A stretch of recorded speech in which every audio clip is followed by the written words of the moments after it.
जय जगन्नाथ सांग मैंने केमती अच्छा आशा कर भल अच्छा मुझे बहुत भल अच्छी मुझे चली आज छोट गोटे मिनी ब्लॉग नहीं कि केमती अच्छा आपण मैंने मत निश्चिंत कमेंट माध्यम जनइबे। आज आसती घर सामने आम टे बुलावाई आसिक देखुचे सब बोट गुड़ा समुद्र जाऊँगी माछ धरवाई। एठी आसबार मेन कारण हूँ आम ट्रैक्टर आज धुआ हम से मुझे ये आसिक देखुची गाय मैंने ये पूरा बढ़िया से खाई पी पूरा आराम कर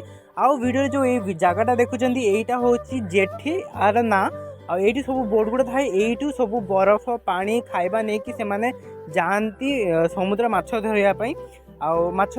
माछ हिसाब से रुहती माछ जदि नहला से रुहती 4-5 दिन तापर घर को फेरती।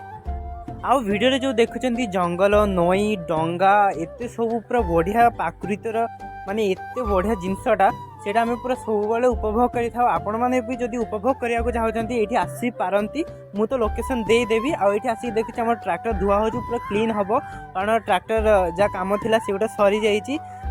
आम ट्रैक्टर पाखे गोटे छोट गोटे डंगा था से चढ़ी जाइली आपर मन पड़ा जे बो आखिर जब वीडियोटा पड़ा मत बो निश्चित पार्टी करेंगे से मुझे जल्दी जल्दी डंगार ओह्ल जाइली आ घर सामने जाकि जो बसली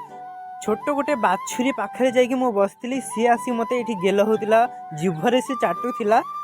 आउ ये वीडियोटा आपण मानक केमती लगी मत निश्चिंत कमेंट माध्यम कहे। आउ वीडियोटा को मुझे एंड कर वीडियोटा जब भल लगी like comment share and subscribe करदे। देखा